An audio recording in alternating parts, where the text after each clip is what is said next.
संती बसवाड येथे घडलेल्या पवित्र कुराण जाळण्याच्या घटनेप्रकरणी आरोपींना बकरी ईदपूर्वी अटक न झाल्यास तीव्र आंदोलन छेडण्याचा इशारा मुस्लिम समाजाच्या नेत्यांनी दिलाय। या घटनेविरोधात सोमवारी मुस्लिम समाजातील विविध संघटनांनी बेळगाव जिल्हाधिकाऱ्यांच्या कार्यालयासमोर आंदोलन केले। आंदोलकांनी आरोप केला की पोलिसांवर राजकीय दबाव आहे, त्यामुळेच आरोपींना अटक करण्यास विलंब होत आहे। ಅಪ್ಪೊಪ್ಪಿಗೆ ಮಾಡ್ಕೋತೇಳಿ ಸ್ಟೇಷನ್ ಕಳಿಸಿದಾರೆ। ನೀವೇ ಮಾಡಿದ್ರಿ, ನಿಮ್ಮ ಗಂಡಗೆ ಹೇಳು, ನಿಮ್ಮ ತಂದೆಗೆ ಹೇಳು, ನೀವೇ ಇದು ಮಾಡಿ ಸರ್, ಸ್ವತಃ ನಮ್ಮ ಕಡೆ ಸರ್ ಅವ್ರನ್ನ ವಿಕ್ಟಿಮ್ ನಾ ತರಿಸು ಸರ್। ವಕೀಲರೇ, ಅದು ಸರ್ ನಾವು ವಿಕ್ಟಿಮ್ ಮುಂದೆ ಕೊಟ್ಟು ಪ್ರೆಸ್ಮೆಂಟ್ ಮಾಡ್ತೀವಿ ಸರ್। ವಕೀಲರೇ, ಈ ವಿಚಾರ ನನ್ನ ವ್ಯಾಪ್ತಿಗೆ ಬರೋದಿಲ್ಲ, ಇದು ನಮ್ಮ ಮೇಲಾಧಿಕಾರಿಗಳ ಜೊತೆ ನೀವು ಚರ್ಚೆ ಮಾಡಿ। ನೀವು ಇಲ್ಲಿ ಬಂದಿರೋದು ನಾವು ನಿಮ್ಮ ಗಮನಕ್ಕೆ ತರ್ತೇವೆ ಸರ್ ಅಷ್ಟೇ। ನಾನು ಈ ಪ್ರೊಟೆಸ್ಟ್ ಬಗ್ಗೆ ಇದೇನಿದೆ ನಿಮ್ಮ ಭಾವನೆಗಳನ್ನ, ನಿಮ್ಮ ವೇದನೆಗಳನ್ನ ಮೇಲಾಧಿಕಾರಿಗೆ ತಲುಪಿಸುವಂತ ಕೆಲಸ ನಾನು ಮಾಡಬಹುದು। ಬಟ್ ಯಾವ ಪ್ರಶ್ನೆಗಳನ್ನ ನೀವು ಕೇಳ್ತಾ ಇದ್ದೀರಿ ಆ ಪ್ರಶ್ನೆಗಳಿಗೆ ನನ್ನ ಹತ್ರ ಉತ್ತರ ಇಲ್ಲ। I am not the right person in the competent authority.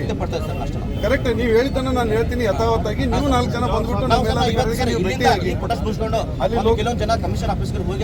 Local ಸಮಸ್ಯೆ ಏನಿದೆ ಅದನ್ನು ನೀವು ಸಾಹೇಬ್ರ ಗಮನಕ್ಕೆ, ಅದೇನೋ ಬೈಕಾಟ್ ಅಂತ ಹೇಳಿ ಅದ್ರ ಬಗ್ಗೆ ನೀವು ಮಾತಾಡಿ, ಏನು ಸಮಸ್ಯೆ ಇಲ್ಲ। ಒಂದು 5 ಜನ ವಕೀಲರೇ, ಒಂದು 5 ಜನ ಹಿರಿಯರು ಯಾರಿದ್ದಾರೆ ಅವರು ನೀವು ಬನ್ನಿ, ಕರ್ಕೊಂಡು ಹೋಗೋಣ, ಈಗ ಮಾತಾಡಿ, ತೊಂದರೆ ಇಲ್ಲ। Okay, thank you. यावेळी मुस्लिम समाजाचे नेते म्हणाले की स्मशानभूमीत होणाऱ्या घडामोडींवर पोलिसांनी केवळ तपास करून थांबले नाहीत, अद्याप कोणालाही अटक झालेली नाही। आम्ही दिलेल्या 3 दिवसांच्या मुदतीत कारवाई झाली नाही। ये समझने की ज़रूरत है। हमें क्या ये बेवकूफ़ समझ रहे, हम लोग बेवकूफ़ नहीं हैं। और उसके बाद में कब्रों को तोड़ा गया, फिर उसके बाद में ईदगाह पर हमला हुआ, तब भी पुलिस प्रशासन वहाँ पर जा कर के उनके ऊपर इंक्वायरी नहीं किया, ना तो उनको जा कर के अरेस्ट किया। इस सिलसिले में लास्ट में जब हम लोग प्रोटेस्ट करते हैं उस वक्त जा कर के सस्पेंड किया जाता है। मेरा कहने का मतलब ये है, हमारे मुकद्दस कुरान शरीफ के लिए हमारी जान भी कुर्बान, हमारा माल भी कुर्बान, हमारी आल भी कुर्बान, हमारी औलाद भी कुर्बान, बीबी बच्चे, पूरी सारी दुनिया की कायनात कुर्बान है। हम पीछे हटने वाले नहीं है। देखिए, अब ये चीज़ होने के बाद हम लोगों ने प्रोटेस्ट किया, फर्स्ट प्रोटेस्ट, उसके अंदर 3 दिन का वक्त दिया गया। फिर उसके बाद में इनको डिपार्टमेंट को कहाँ से प्रेशर आ रहा है, ये इनका प्रेशर क्या है, कौन इनको एमएलए से प्रेशर आ रहा है, ये मुसलमान के लिए बात करने के लिए तैयार नहीं है। हमारी मुकद्दस किताब जिसके ऊपर हमारा ईमान भी है, हर चीज़ हमारा कुर्बान है उसके ऊपर, लेकिन ये बात करने के लिए तैयार नहीं है। फिर हम लोग क्या कह रहे, इसके बाद में हम लोग 3 दिन के बाद में एक बड़ा प्रोटेस्ट किया। ये बड़ा के अंदर अगर हम लोग अरेस्ट नहीं किए तो मैं इस्तीफा देता हूँ बोलकर, तो कहीं ना कहीं ये लग रहा है कि इनका भी ट्रांसफ़र हो गया। किस बुनियाद पर हुआ ये हमें शक है। ये वादा लिए थे ये पकड़ेंगे बोलकर इनके शायद ट्रांसफ़र कर करके है।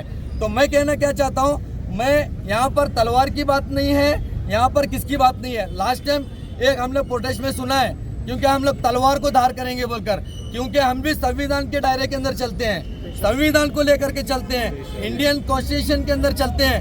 क्यों तलवार चलाना हमें नहीं आता? हमें बाबा साहेब अम्बेडकर की कलम भी हमारे पास है, शहीद मिल्लत टीपू सुल्तान रहमतुल्लाह अलैह की तलवार भी हमारे पास है। तलवार से हम लोग डरने वाले नहीं है, क्योंकि हमारा खानदानी सिलसिला है वो। आपको मालूम नहीं है? आप हमें डरा रहे हो तलवार की धमकी देकर। देखो, ये जो कुछ भी किया है, ऐसे लोगों के लिए एक एक्ट बनना चाहिए। जो कुछ भी मुकद्दस किताब हो, या गीता हो, या बाइबल हो, कोई भी हो, इनकी जब तौहीन करता है, चाहे मंदिर के ऊपर हमला हो, मस्जिद के ऊपर हमला हो, ऐसे लोगों को बीच चौराहे पर लेकर के फांसी देना चाहिए, तब जाकर के ये चीज़ बंद होता है। देखो, जो लोग रास्ते पर रुक करके रेप करते हैं उनको आप आधे घंटे के अंदर अरेस्ट करके छोड़ देते हो। रेप करने वालों के लिए रिहाई है, और जो मुकद्दस किताब हमारी जला करके उनके आज तक भी 20 दिन हो रहा है, आप रिहाई करने के लिए तैयार नहीं हो। कहीं ना कहीं डिपार्टमेंट को भी इसका डर है, एमएलए के प्रेशर से ये लोग काम नहीं कर रहे। हम लोग डिपार्टमेंट के ऊपर भरोसा करते हैं, हमारा भरोसा फुल है, क्योंकि हम लोग यहाँ पर कह रहे हैं। और मैं एक बात कहना चाहता हूँ, मैं ज़्यादा बात नहीं करूँगा, एक बात कर रहा हूँ। हमारे अभी 3 प्रोटेस्ट हो चुके हैं। अगर बकरीद से पहले या बकरीद के 1-2 दिन बाद अगर आप इनको अरेस्ट नहीं करेंगे तो गली गली में और हर सर्कल को हम लोग बंद करके प्रोटेस्ट करेंगे। इसके जिम्मेदार वही लोग हैं। मुस्लिम समाजाच्या एका वकिलाने सांगितले की ज्यांनी गुन्हा केला आहे त्यांच्यावर आम्ही दबाव आणत नाही, पण आमच्याकडे साक्षी पुरावे आहेत, त्यांची चौकशी करावी। 12/5/2025 में जो संती बस स्टैंड में जो संती बस स्टैंड में जो कुरान का मामला हुआ था सर, वो मामले सिलसिले को आज को 20 दिन हुआ। तो अभी तक हमने पहले दिन जो बोले थे 3 दिन का वक्त बोले थे, उसके बाद 7 दिन का वक्त आ गया। उसके बाद हम लोग खामोश रहे कि और वक्त उनको चाहिए बोल के। अभी तक कुछ भी इसका यो नहीं हुआ। अभी हमारा जब यो प्रोटेस्ट करते हैं बोल के हमारा जब पोस्ट वायरल हुआ, तब हमारे कमिश्नर साहब ने प्रेस मीट करके यो बताया कि यो केस जो है CID को और COD को दिन करके उन्होंने बताए। उन्होंने जब बोले तब पता चला हमको। तो इसका मतलब क्या है, डिपार्टमेंट को भी हमारा ही काम है क्या जगाना उनको। तो ये संती बस स्टैंड जो ऐसा गांव है कि ये गांव में यो 3 महीने के अंदर ऐसे 3 इंसिडेंट हो चुके हैं। तो ये तीसरा इंसिडेंट है। पहला इंसिडेंट ही वो काम पे लिए तो हम आज लोग यहाँ मिलने की हमारी किसकी भी वो नहीं था। लेकिन जो CPI साहब ने वहाँ के जो अपने काम में जो यो किया है बोले तो उनको तुरंत अपने कमिश्नर साहब ने उनको अमानत किया है, बहुत बड़ी बात है। अभी उसके बाद और एक चीज़ इसमें क्या हो रहा है बोले तो वहाँ के संती बस्तवाड़ के लोगों को आपके पुलिस डिपार्टमेंट वाले बड़गांव में BRPS ग्रामीण पुलिस स्टेशन वाले उनको स्टेशन को रात के 9-10 बजे को बुला रहे हैं और उनके पुलिस ऑफिसर ने क्या बोल रहे हैं कि ये आप कबूल कर लो कि आप लोग करें, कुरान को खुद आप लोग जलाएं बोल के कबूल करो बोल के पुलिस डिपार्टमेंट हमारे लोगों पे टॉर्चर दे रहा है। ये हम एक हर चीज़ बर्दाश्त नहीं कर सकते। और मीडिया के थ्रू और मैं सब आम के थ्रू आपको ये बोलना चाहता हूँ कि हमारा आदमी ऐसा कर नहीं सकता और उसके अंदर करने की हिम्मत भी नहीं है और ये सोच भी नहीं सकता।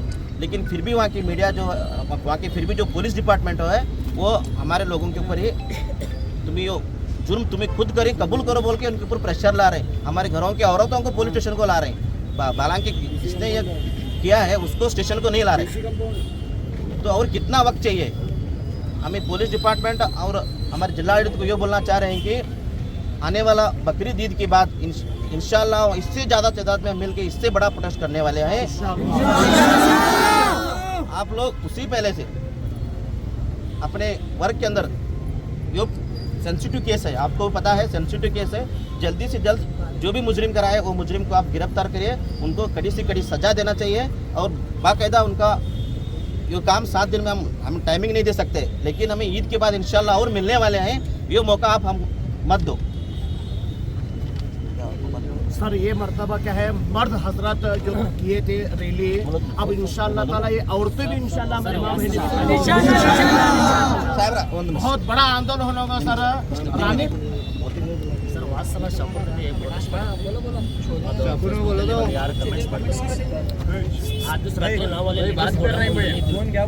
ಅಲ್ಲ ಇವೆಲ್ಲ ವಿಚಾರ ಇಲ್ಲಿ ಮಾಡೋದಲ್ಲ, ಕೇಳಿ ನೀವು ಹಂಗೆ ಹೇಳಿದ್ರೆ ಆಗೋದಿಲ್ಲ. ನಾನು ಹೇಳ್ತೀನಿ ಕೇಳಿ, ಲೀಡರ್ಸ್ ಅಂತ ಜನ ಕರ್ತಾರೆ, ನಾವು ಲೀಡರ್ಸ್ ಅಂತ ಅಲ್ಲಿ ಹೋಗ್ತೇವೆ, ನಮ್ಮ ಮ್ಯಾಕ್ ಕೇಸ್ ಆ ವಿಚಾರ ಬೇರೆ, ಇಲ್ಲಿ ವಿಚಾರ ಬೇರೆ, ಈ ವಿಚಾರ ಮುಗಿಸಿ ಆ ವಿಚಾರ ನೀವು ಚರ್ಚೆ ಮಾಡಬೇಕು ಅಂತಂದ್ರೆ ಅಲ್ಲಿ ಬಂದು ನೀವು ಸಪರೇಟ್ ಆಗಿ ಚರ್ಚೆ ಮಾಡಿ. ಚರ್ಚೆ ನಾನು ಮಾಡ್ತೇವೆ. ಹೇಳ್ತೀನಿ ಕೇಳಿ, ಆ ವಿಷಯ ಈ ವಿಷಯಕ್ಕೆ ಕೂಡ್ಸಕ್ ಹೋಗ್ಬಿಡಿ. ಈಗ ಸಂತಿ ಬಸ್ತವಾಡ ವಿಷಯದ ಸರ್ ಬಗ್ಗೆ ಈಗ ಜನ ಇಲ್ಲಿ ಬರ್ತಾರೆ, ಈಗ ಅವ್ರು ಕೇಸ್ ಹಾಕ್ತಾರಂತ ಅವರು ಪಾಪ ಟೆನ್ಷನ್ ಆಗಿದ್ದಾರೆ. ಈಗ ಮಾಡಕತ್ತಾರ. ಈಗ ಅಲ್ಲಿದ್ ಮೊನ್ನೆ ಸಿಚುವೇಶನ್ ಬೇರೆ ಇತ್ತು ಅಂತ ನಿಮಗೂ ಗೊತ್ತಾಯ್ತು. ಮೊನ್ನೆ ದಿವಸ ಕಮಿಷನರ್ ಅವ್ರು ಆರ್ಡರ್ ಮಾಡಿದ್ದಾರೆ, ಹಿಂಗೆ ಯಾರು ಜನ ಕೂಡ್ರೆ ಕೇಸ್ ಹಾಕ್ರಿ. ಅಲ್ಲ ಇದು ಮುಗಿಸಿ ಇಂಟಿಮೇಷನ್ शेवटी जिल्हाधिकाऱ्यांच्या माध्यमातून सरकारकडे निवेदन सादर करण्यात आले. यावेळी मोठ्या संख्येने मुस्लिम समाज बांधव आंदोलनात सहभागी झाले होते. विनोद कोलकार, KMM मराठी, बेळगाव.